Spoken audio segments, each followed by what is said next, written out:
Le prix Air France du public est donc remis à Mourir à Ibiza de Antoine Maillet.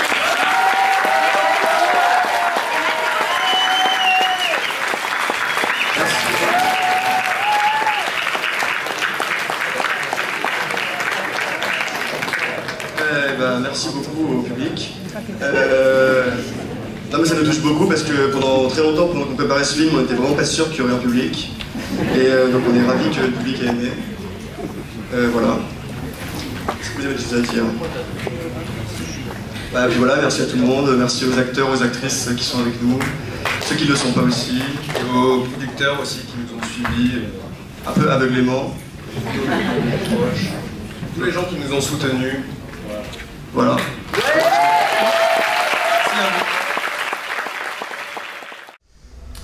Alors du coup on est Anton, Léo et Mathéo. Et César et Mathis. Et on est tous les trois les réalisateurs du film, et César et Mathis font partie des comédiens. Et comment on s'est rencontrés? On était à l'école ensemble, à la Cinéfabrique, tous les trois, avec César aussi. Et voilà, on est très vite devenus assez proches amicalement et dans le travail aussi. On a beaucoup travaillé ensemble assez vite à l'école, on travaillait sur les films des uns des autres. Et voilà, et en fait, c'est en fin de deuxième année, on sortait d'un tournage qui était un peu lourd, avec beaucoup de décors, beaucoup de comédiens, un truc un peu compliqué. Et du coup, on a eu très envie de partir avec presque rien, une toute petite, très peu de matériel, une toute petite équipe, juste quelques acteurs, quelques actrices qui étaient proches de nous, et voilà, d'aller faire un film l'été. Et voilà, et du coup on a écrit une trame dans la nuit, qui était une espèce de relecture un peu d'un conte d'été, et on a proposé du coup aux gens qui étaient proches de nous, donc César, qui était en montage à l'école, Mathis, qui était un ami à moi d'enfance, et voilà, Lucille, qui était la petite sœur d'un ami à nous, et Alex, qui joue Maurice, qui était le bassiste du groupe de Léo, et qui avait déjà fait quelques apparitions dans nos courts-métrages, quoi. Et voilà, et avec cette bande-là, on est parti faire le premier film du premier été. Et voilà, et ensuite il y en a eu deux autres. Et vous disiez que vous vouliez revisiter Conte d'été d'Éric Rohmer, mais qu'est-ce que vous vouliez réactualiser dans ce film? C'était pas forcément. J'ai pas l'impression que ce soit forcément réactualisé, forcément, mais c'était plus utiliser un peu, réutiliser un peu la forme de rencontres un peu et de discussions. Moi j'ai l'impression que c'est surtout le truc de rencontre qui nous amusait. Et en fait, j'ai pas l'impression que ce soit tant réactualisé, mais en tout cas c'était un peu le faire à notre sauce et en fait changer l'espèce de petit switch, j'ai l'impression surtout, en tout cas de base, c'était que c'était les discussions qui allaient être beaucoup moins faciles dans ce que nous on allait faire que dans les trucs de Rohmer où ils ont quand même des grandes discussions sur leurs sentiments, ils sont quand même hyper conscients à chaque fois de ce qu'ils ressentent, ils nous disent, ils ont envie d'en parler, beaucoup de films c'est quand même ça quoi. Nous c'est un peu l'inverse, c'est que peut-être qu'ils sont très conscients de ce qu'ils ressentent, mais en tout cas ils ont beaucoup de mal, j'ai l'impression, à l'exprimer, parce que j'ai l'impression que c'est un truc pour nous qui était plus proche de ce qu'on avait l'impression de vivre dans la vie quoi. Et du coup en fait ça a retourné aussi le motif de Conte d'été, c'est-à-dire que dans Conte d'été c'est un homme qui est entouré de 3 femmes, et nous c'était une femme qui arrive et qui se retrouve entourée de 3 hommes, et qui du coup elle c'est très clair dans sa tête ce qu'elle a envie et ce qu'elle veut faire, et elle est entourée que d'hommes qui sont complètement empêchés dans leurs émotions quoi, qui soit savent pas ce qu'ils veulent, soit n'arrivent pas à l'exprimer, soit font semblant de vouloir des choses qu'ils veulent pas vraiment, et ouais, nous ça nous intéressait je pense d'avoir aussi un discours là-dessus quoi, sur ce qu'on avait, un rapport aux relations d'amitié, aux relations amoureuses entre hommes, d'amitié entre hommes, et amoureuses sur je pense des trucs d'hétérosexualité qu'on pouvait trouver ridicules, qu'on pouvait trouver absurdes, qu'on avait traversé à la sortie de l'adolescence quoi. Un peu peut-être ambigu entre amitié et amour, parce qu'elle est pas très sûre. Ouais. Ça nous plaisait bien aussi qu'en fait, quoi qu'il arrive, un groupe se forme très très vite et d'une manière un peu magique quoi. Tout le monde se rencontre et que les gens s'aiment plus ou moins ou pas, on sait pas trop, mais en tout cas tout le monde va rester ensemble et ça a fait. Et du coup on aimait bien que ils soient tous liés comme ça, vraiment ce qu'ils veulent les uns des autres. C'est juste qu'ils sont... ils sont attirés les uns par les autres, voilà, c'est de manière un peu mystérieuse. Et du coup, ça va nous permettre, nous, de jouer pas mal avec, avec la question des frontières entre l'amitié et l'amour, entre comment on connaît vraiment quelqu'un ou pas, parce qu'en fait, c'est aussi des gens qui se voient que l'été, on a l'impression. Et du coup, voilà, dans le troisième, on découvre qu'il y a deux personnages qui ne connaissent même pas leur âge respectif. C'est un truc qui nous faisait rire comme ça, de se rendre compte que de rendre un peu absurde l'idée de connaître vraiment quelqu'un et ce que ça peut vouloir dire de rencontrer quelqu'un pour de vrai, quoi. Parce que pour nous c'était un truc qui nous paraissait compliqué dans la vie, ou en tout cas intéressant. Et justement, pourquoi ce changement par rapport à film de Rohmer? C'est-à-dire que vous prenez le point de vue d'une fille, donc c'est un point de vue féminin, alors que vous êtes des garçons. Donc comment ça s'est passé pour parler du point de vue d'une fille? Est-ce qu'on parlait vraiment du point de vue d'une fille? En tout cas, on est avec elle. Oui. Elle arrive à Arles, on découvre avec elle les personnages. Je pense que c'est des choses qui se sont faites aussi en discussion à partir de la situation de base que nous on avait choisie. On a eu des discussions avec les comédiens et les comédiennes qui avaient une partie qui étaient très impliqués dans leur personnage, dans la création de leur personnage, et aussi dans la trajectoire de leur personnage. Et je pense que ça faisait partie des discussions qu'on avait pendant le tournage et avant le tournage, de trajectoire, de choix, Ouais, c'est ça, c'est qu'en fait on avait... nous, la trame qu'on avait écrite en arrivant à Arles, elle était très très simple, quoi. C'était vraiment des histoires de qui rencontre qui, c'était vraiment presque en action ce qui se passait pendant le film, quoi.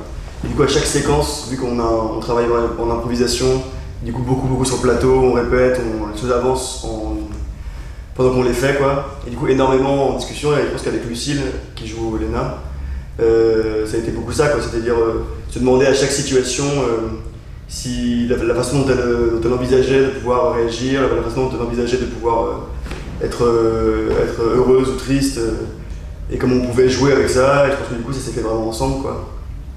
Et voilà, en tant que le personnage, il n'était pas vraiment écrit avant, quoi. C'est une fois qu'elle était là, qu'elle l'incarnait, qu'il s'est mis à exister.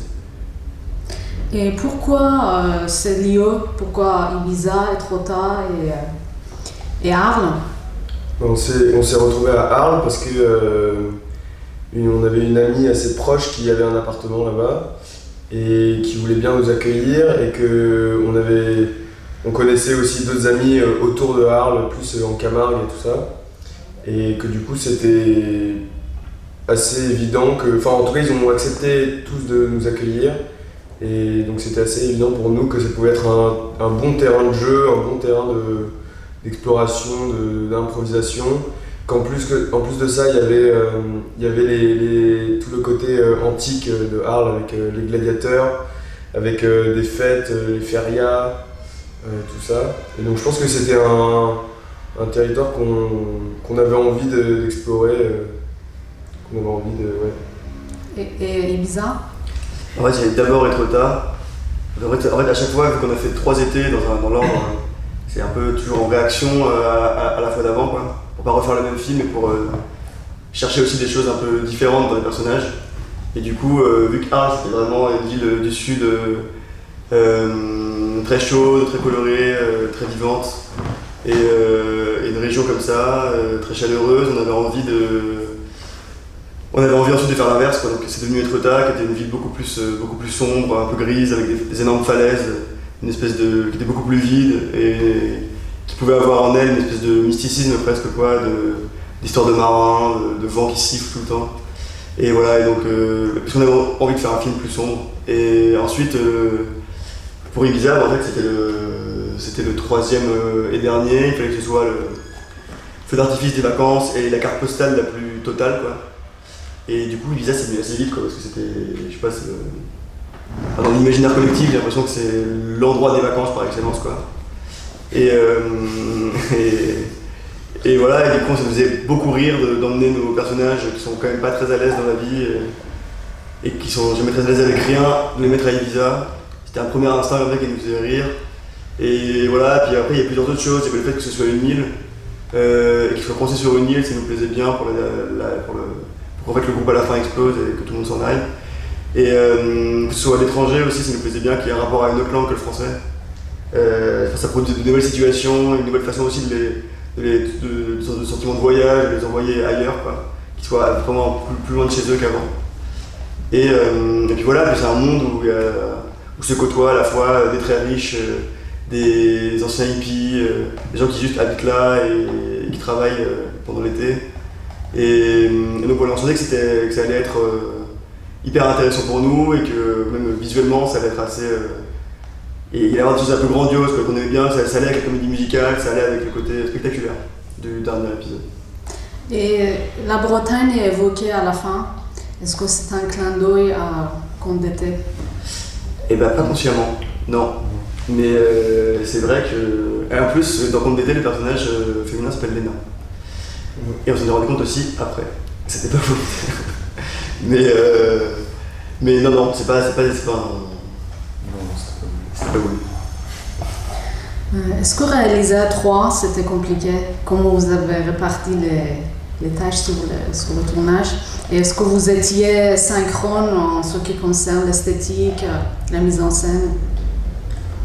Genre, concrètement, sur le plateau, on se partage des rôles techniques, quoi. Il y a l'image, le son et Anton qui s'occupe d'un truc d'assistance réelle, enfin vraiment techniquement sur le côté film, quoi.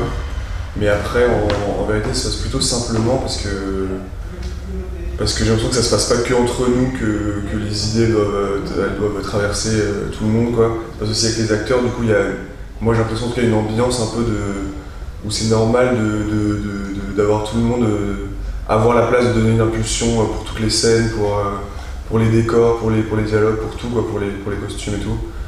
Du coup, j'ai l'impression que c'est même pas juste entre nous trois que ça se passe comme ça, c'est vraiment avec tout le monde qu'on a essayé de le faire le plus possible d'une manière transversale, quoi. J'ai l'impression.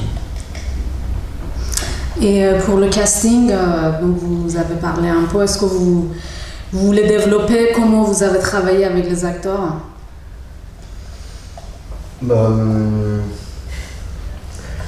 Je pense qu'en vrai on a travaillé différemment, enfin on a un peu appris à travailler avec chaque comédien différemment parce qu'ils n'avaient pas tous la même expérience de jouer devant une caméra et là Mathis et César justement c'était peut-être les opposés parce que Mathis a fait la comédie de Saint-Étienne et César est le monteur à l'école et qu'en fait c'était assez intéressant parce qu'en fait César est arrivé, enfin en fait peut-être que tu peux raconter. Vas-y, en fait il est arrivé et quand on l'avait jamais vu devant une caméra et quand il s'est mis devant la caméra en fait il a pris une posture tout de suite de gêne un peu et de timidité, de quelque chose qui se renfermait un peu. Et en fait, ça a fait partie complètement de la création du personnage qui est un peu replié ou qui est pas forcément hyper extraverti, quoi. Et donc je pense que ça a joué grave sur le personnage, quoi. Je pense qu'eux, ils ont joué aussi au bout d'un moment de ce que nous, on avait pu voir un peu d'eux, mais sans que ce soit vraiment des traits forcément. C'était pas eux, évidemment, mais parce qu'eux-mêmes, au bout d'un moment, ils devaient jouer un peu, j'ai l'impression, avec... ce qui pouvait avoir l'impression que nous on voyait, ou en tout cas même juste ce que tu dégages juste en te mettant devant une caméra, quoi, même sans que ce soit un choix de la personne qui tient la caméra, mais forcément un truc, je pense qu'au bout d'un moment ça devenait un peu une blague entre eux et tout, et eux ils le développaient, j'ai l'impression, au fur et à mesure des films, quoi. Enfin au fur et à mesure des étés, des épisodes, quoi. Ouais, je trouve que c'est aussi très collectif, c'est que donc, chaque acteur ou actrice sentait ce qui faisait rire tout le monde, ce qui plaisait à tout le monde, ce qui marchait bien. Et du coup, ils allaient au fur et à mesure vers ça, et on trouvait... et on partait d'abord d'une espèce un peu presque d'archétype, quoi. Par exemple, je me souviens que la première scène que Mathis a faite, tout le monde riait, quoi. Et du coup, ça l'a poussé à aller de plus en plus fort, et on est vraiment parti d'un personnage qui commençait un peu haut en intensité, voilà. Et du coup, c'est après qu'on a pu commencer maintenant qu'il existait, un peu comme un clown, quoi. Il fallait se demander comment on pouvait le complexifier, ce qu'on allait trouver derrière, quoi. Mais j'ai l'impression que pour chaque acteur, c'était un peu ça. Il y avait une première scène où on commençait à trouver quelque chose, et ensuite on commençait à complexifier le personnage. Alors, c'est marrant, je me suis rendu compte dans la projection que le personnage de César, Marius, quand on traverse l'usine, il est hyper détendu. Et je me dis qu'à ce moment-là, on n'avait pas encore trouvé, c'est la première séquence qu'on a faite, je crois, et on n'avait pas encore trouvé vraiment le personnage. Donc là, il est encore hyper, il raconte des trucs, tout va bien, la vie est belle. Et c'est seulement tout d'un coup, le soir, quand on arrive, qu'on sent qu'on est passé par d'autres choses, qu'on a trouvé ce qui était le nœud du personnage, quoi, et tout d'un coup, c'est beaucoup moins facile pour lui de parler. Je me suis fait la réflexion à la projection. Et est-ce qu'il y avait de l'improvisation où tout était écrit? Il y avait beaucoup d'improvisation. D'accord. Est-ce que vous, justement, vous souhaitez parler de votre expérience d'acteur? Par exemple, la première scène de mon personnage Ali, il nous avait donné un petit peu les canevas. Donc tu es un gladiateur, tu sors d'un combat et tu parles avec Maurice et Léna. Et du coup, à partir de ça, moi je me suis allé un peu dans un coin et j'ai essayé de penser à ce que je pourrais dire. Et après, du coup, on l'a fait une fois comme ça hors caméra, ça se passe bien, et après on filme le truc. Donc c'est comme ça que ça se passait, quoi. Nous on avait les grandes lignes, eux nous donnaient un peu les grands axes, et après on proposait, c'est à partir de ça qu'on construisait les scènes. Et vous? Moi c'est ce qu'ils ont dit un peu avant, c'est que j'ai l'impression que je suis parti de... j'ai vite senti ce qui les faisait marrer chez moi, un peu cette timidité. En fait, au début, c'était carrément une blague de me mettre devant une caméra, parce que j'étais leur pote à l'école et c'était impensable à la base que je joue peut-être dans un film.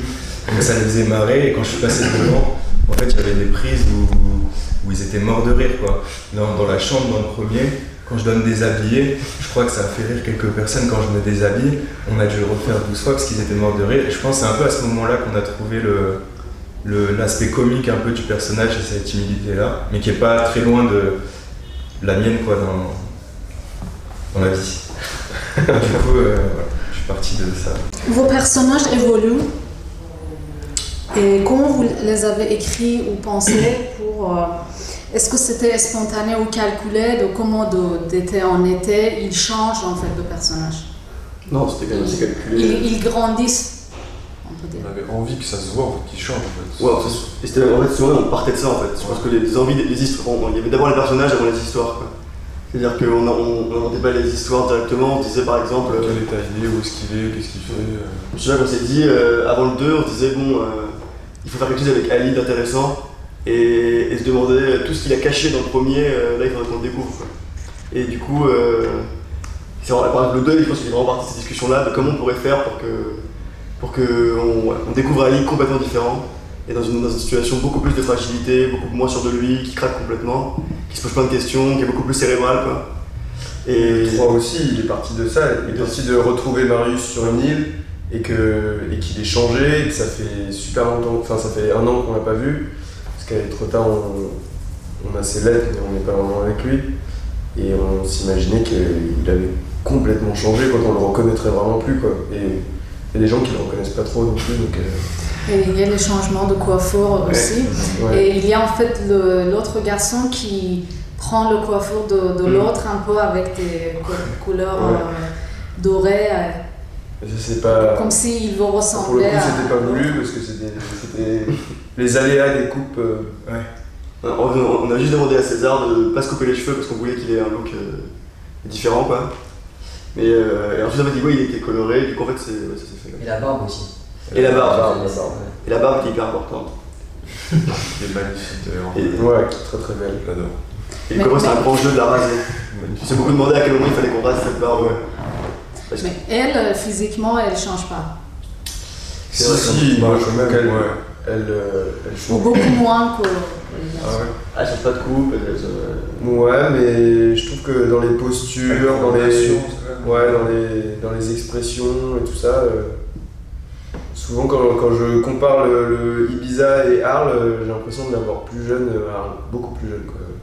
Et après, c'est vrai que nous, volontairement, en tout cas, on l'a pas transformé plus que ça. Non, Et parce que je pense que c'était un peu un repère. Oui, c'est ça, c'est que Léna, c'est un peu le pilier de ce groupe, quoi, et de ces films. C'est avec elle qu'on entre dans le film, avec elle qu'on va en ressortir. Enfin, c'est presque elle qui supporte toute la trajectoire émotionnelle du film, quoi.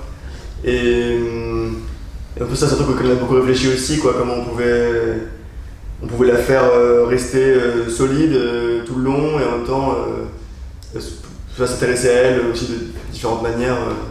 Que ce soit dans le premier où elle est vraiment impliquée dans un rapport amoureux, des questions sentimentales. Dans le deuxième où elle est beaucoup plus, elle se retrouve un peu, comment dire, en spectatrice de spectatrice du problème qu'il y a entre Ali et Maurice, et surtout que Ali est en train de créer un peu tout seul. Et du coup, une position un peu plus sur le côté de regard, quoi. Et du coup, dans le troisième, comment ça pouvait revenir un peu au centre.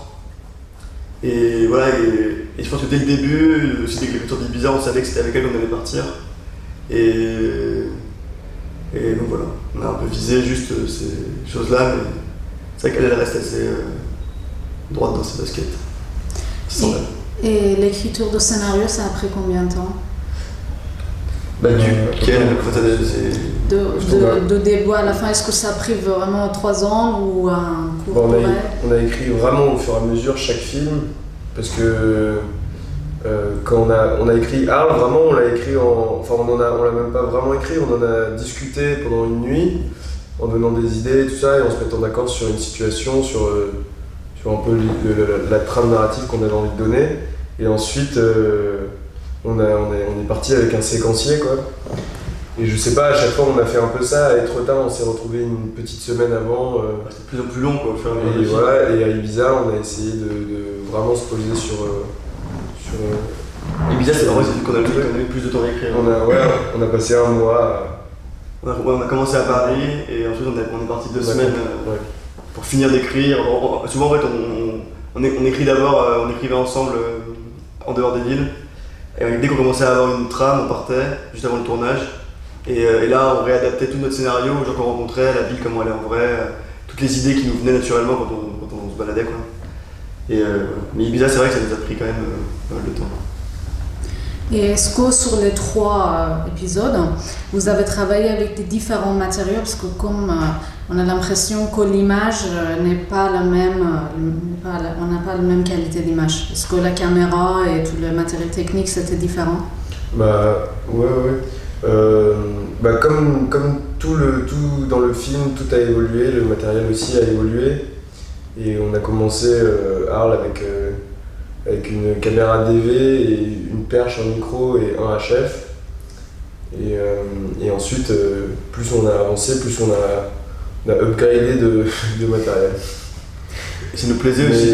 Tout en restant dans une économie, une légèreté, pouvoir porter tout dans un sac à dos, quoi.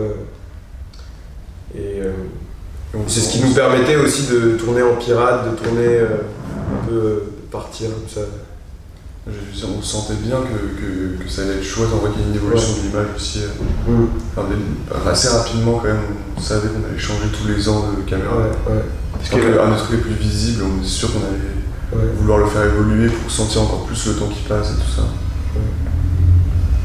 Et est-ce que vous avez un producteur? Oui. C'était autoproduit? Ça a commencé, le premier était complètement autoproduit.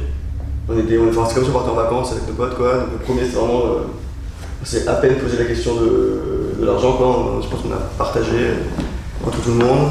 Le deuxième, on a décidé que c'était nous qui allions investir le peu d'argent qu'on avait de nos, voilà. Mais à la fin en fait on a dépassé, du coup on a dû demander aux comédiens de mettre un peu d'argent aussi. Et du coup ça c'était vraiment autoprod à 100%. Et en fait c'est le moment où il a fallu aller à Ibiza, on s'est rendu compte qu'on n'avait pas les moyens, quoi. Nous-mêmes. Et donc en fait on est allé, moi j'avais rencontré des producteurs pour un court-métrage que j'avais fait avant, on allait les voir et on leur a montré les deux premiers, enfin qui étaient en cours de montage. Le premier presque fini et le deuxième complètement différent. Et voilà, on leur a dit qu'on avait 2 films et qu'on avait envie d'aller faire le 3e à Ibiza, que ça leur plaisait.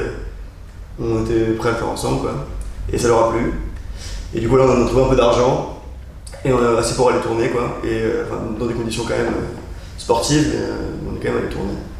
Et voilà, et du coup on a fait le film comme ça, avec cet argent-là, et après en revenant, on a réussi à avoir quelques financements pour la post-production du long-métrage, quoi. Et voilà, et c'est avec cet argent-là qu'on l'a fait, et avec une monteuse du coup avec qui on a travaillé pendant un mois et demi pour vraiment trouver la forme longue, quoi. Et le tournage, ça a pris combien de temps? Ah, pareil, ça c'est de plus en plus gros. Je sais pas, genre 7 jours. 8 jours le premier, Arles, 10 jours le Etretat et 18 jours Ibiza. Vous avez fait enchaîner? Non, on a tourné chaque été pendant 3 ans. Ah oui, c'était C'était vraiment 3 années. Et toujours. Et en fait, on a fait Arles et on savait pas qu'on allait faire une suite encore, quoi. C'est au moment de monter, de finir le montage de la première partie de Arles qu'on s'est dit on a eu l'idée d'imaginer une trilogie. Au départ, une trilogie de courts-métrages. Et c'est de là qu'on s'est amusé à imaginer la suite, les faces cachées des personnages, et de les retrouver un peu comme une grande saga, quoi. Et la musique, comment vous l'avez travaillée? Franchement, en tâtonnant, un peu comme si on tournait, j'ai l'impression qu'on essayait plein de trucs différents, essayer d'écrire nous-mêmes des fois les paroles, même le résultat final, on sent que c'est un peu un mix de plein de choses, il y a des trucs qui sont complètement faits par nous, des trucs qui sont des espèces d'agrégats d'autres trucs. Ça s'est vraiment fait en fait pendant le mois d'écriture. Moi des fois j'allais juste m'enfermer et j'essayais un truc, je leur faisais écouter, alors est-ce que c'est cool, est-ce que c'est pas cool, non, bof, oui, et c'est ça, enfin essayons comme ci, comme ça. Et en fait une fois qu'on a réalisé, en fait, une fois qu'eux ont commencé à mettre leur voix dessus, c'est là où ça a pris direct, parce que tout de suite, il y avait un truc tout de suite où on entendait leur voix chanter. Moi en tout cas direct je me suis dit en fait ça va être, on aurait pu faire n'importe quoi, une fois que eux le font, quoi. Ça donnait nous, en tout cas, moi en tout cas, j'ai l'impression encore plus d'idées pour les fignoler et les terminer une fois qu'il y avait leur voix, quoi. Donc un peu comme ça. Et est-ce qu'il y a une graine de comédie musicale aussi dans le film, pour quand elle chante? Ouais, carrément. Moi, on se disait que c'était le truc ultime qu'on pouvait faire pour le dernier, quoi. C'était que, après avoir tant galéré à discuter entre eux, quoi, il allait falloir qu'ils se chantent leur amour. Et donc oui, il y a un truc qui... En fait, c'est même pas que ça flirte avec la comédie musicale, en vrai on avait envie de faire des séquences de comédie musicale, quoi. Mais avec la question qu'on s'est posée, c'est-à-dire quelle sur les comédies musicales, c'était un peu tout et rien dire. Et on se demandait est-ce que c'était par exemple en direct, est-ce que ça allait être dansé, pas dansé. Et on a beaucoup réfléchi à ça et après ça peut être dansé, même des chorégraphies toutes petites, on se demandait. Et en fait, on trouvait ça très drôle que ce soit chanté, mais que ça reste dans des moments, enfin dans des actions normales, quoi, enfin, en tout cas presque quotidiennes comme dans le film, quoi. Et qu'on ne sépare pas, tout d'un coup on n'entre pas non plus dans un monde où on se met à danser, chanter, où il y a des figurants derrière qui dansent aussi, que ce soit beaucoup plus simple, quoi. Et parce que voilà, c'était comme si, en fait, même si tout d'un coup ils chantent quelque chose, ils restent qui ils sont et ils continuent à essayer de faire du vélo derrière un bus ou voilà, tout ce qu'ils font dans le film, quoi. Et voilà, je pense que ça nous faisait rire de traiter la comédie musicale par cette prisme-là. Est-ce qu'il y avait une référence, comme par exemple les films de Jacques Demy, si vous aimez La Nouvelle Vague, si vous aimez Romer? Pas tant de référence.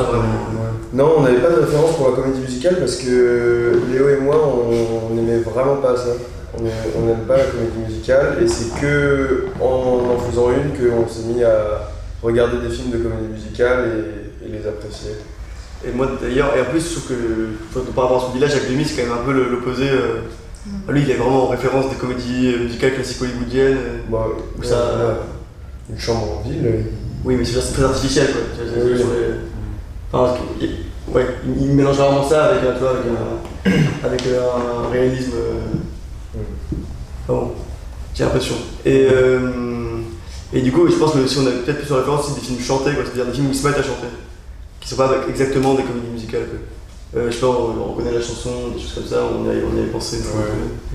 Ou certains films de Serge Boson, enfin, truc où ça sort plus de. Ouais, si la référence, c'est peut-être plus ce genre de truc auquel on pense un petit peu que Jacques Demy. Le titre énigmatique du film, qui est très beau d'ailleurs, et ça donne envie d'aller voir le film. Moi personnellement, c'était le titre, parce qu'il y a tellement de films ici au FID qu'on ne connaît pas forcément les cinéastes et on ne peut pas savoir qu'est-ce que c'est, mais le titre m'a donné envie, il me dit là ça doit être bien. Et le titre, en fait, ça réfère peut-être au jeune garçon qui va rester à Ibiza, on peut suggérer ça. Et pourquoi ce choix-là? Parce que le personnage principal, c'est quand même Lena. Et pourquoi un titre qui va parler de son ami? Parce que Je pense que c'était au début, c'était un peu en référence au groupe qui allait mourir à Ibiza, quoi, en fait. Enfin, au groupe d'amis, même si c'est très fort d'en parler comme ça, mais justement c'est un peu la blague du truc, mais je pense qu'on n'y pensait pas forcément absolument que pour le personnage de Marius qui allait rester sur l'île et mourir à Ibiza. Je pense que le tout début c'était vraiment pour se dire on va faire mourir ce groupe-là, il va éclater à Ibiza, il va se disloquer ici.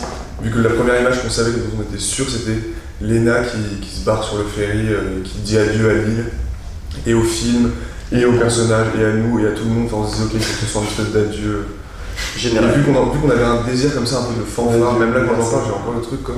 On se disait faut que ce soit mourir à Ibiza, quoi. On est à fond les ballons. C'est fort le mot mourir, c'est fort. C'est parce qu'on les a trouvés aussi au fur et à mesure, les titres. Parce que c'était, à la base, Mourir à Ibiza, c'est le titre de la sous-partie, enfin de la partie. Et que du coup, on avait les 3 chaises pour Arles, Naufrage à Etretat, et en fait, après Naufrage, c'était Mourir, quoi. Je pense que c'est en trouvant Naufrage à Etretat que, je pense qu'on n'avait même pas tourné Etretat, on s'était dit, et du coup après on fera Mourir à Ibiza, comme ça on sera allé jusqu'au max qu'on puisse, quoi. Enfin peut-être qu'on aurait pu faire plus, mais bon, c'était déjà, on paraît déjà pas mal Mourir à Ibiza. Et du coup en vrai, Mourir à Ibiza, c'est presque devenu aussi pour moi dans ma tête, c'est presque la description d'un espèce de sentiment, enfin je sais pas comment dire, une espèce de mélancolie. Ça correspond, je sais pas, je trouve un peu à ce que raconte le film, quoi. T'as des gens qui prennent très au sérieux de manière très grave, des choses de la vie quotidienne qui peuvent paraître toutes petites. Et je sais pas, je trouve que je trouve que ça parle un peu du film aussi en général. Le film brille par ce qu'il suggère dans les relations entre les personnages, mais aussi par les non-dits. Comment vous avez équilibré ces choses dites et ces choses non dites? C'est là où je pense où c'est joué parfois ne pas improviser et d'écrire des dialogues. Je pense qu'il y a des séquences un peu clés où il fallait pas trop en dire, et c'était même l'enjeu de la séquence, c'est-à-dire quelqu'un a quelque chose sur le cœur et parle, on le sait, mais il n'en parlera pas, il parlera d'autre chose que de ça. Donc c'est quelques séquences comme ça où il a fallu être un peu précis, quoi, et dialoguer de manière un peu plus précise. Donc c'était une première façon, je pense, de gérer cette question des non-dits et de la mauvaise foi, et de dire une chose pour dire l'inverse. Moi, je pense aussi qu'il y a beaucoup de choses qu'on maîtrise pas vraiment, et que vu qu'on n'a jamais eu cette vision qu'on peut avoir, enfin avant de faire un film, une vision globale de tout le film, quoi. On l'a eu que par partie, un peu cette vision-là, mais en même temps on était toujours à aller, on partait un peu à tatillon et à essayer des choses. Donc il n'y a jamais eu, pour moi, il n'y a jamais eu vraiment cette écriture de qu'est-ce qu'on va raconter très précisément par ce film, quoi. Et moi j'ai l'impression qu'on l'a découvert et en le faisant et en le montant et en faisant des choix, bien sûr, mais ouais, pour moi ça n'a jamais été aussi clair que ça, quoi. On l'a jamais vraiment théorisé avant de le faire, quoi. Bon, après, ça allait avec tout à l'heure, les personnages qui sont tellement inhibés et qui n'arrivent tellement pas à s'exprimer que. Ouais, c'est vu que ça nous faisait rire, chaque séquence, on se demandait comment ils pouvaient ne pas réussir à dire ce qu'ils voulaient dire, quoi. C'était juste tout le temps un peu ça qui nous faisait rire. Souvent le principe. Est-ce que vous avez déjà en tête un prochain projet? Est-ce que vous voulez revenir sur les mêmes personnages, peut-être continuer Pour l'instant, je pense qu'on va un peu faire une pause de ces personnages. Mais parce que ça nous ferait marrer de revenir dans 20 ans sur les mêmes personnages. Mais Ouais, je crois qu'on En fait, nous, on a l'impression d'en sortir là, du film, en vrai. C'est comme si on venait juste de le terminer, et le fait de le montrer et tout. Enfin, moi, en tout cas, on a la sensation un peu d'être encore dedans et de vraiment de finir que maintenant, là. Et même d'avoir les premiers retours et tout, j'ai l'impression que c'est que maintenant qu'on est vraiment en train de le... Ouais, je sais pas, ouais, de terminer ce truc-là, quoi. Donc, on va prendre le temps de laisser un peu le truc retomber. Mais oui, on va retravailler ensemble, c'est sûr. Et peut-être une autre histoire, du coup. Voilà, sûrement une autre histoire. Pas refaire la même, a priori. Bon, moi j'ai fini des questions. Si vous avez d'autres choses à dire. Moi, ça va. Un mot de fin.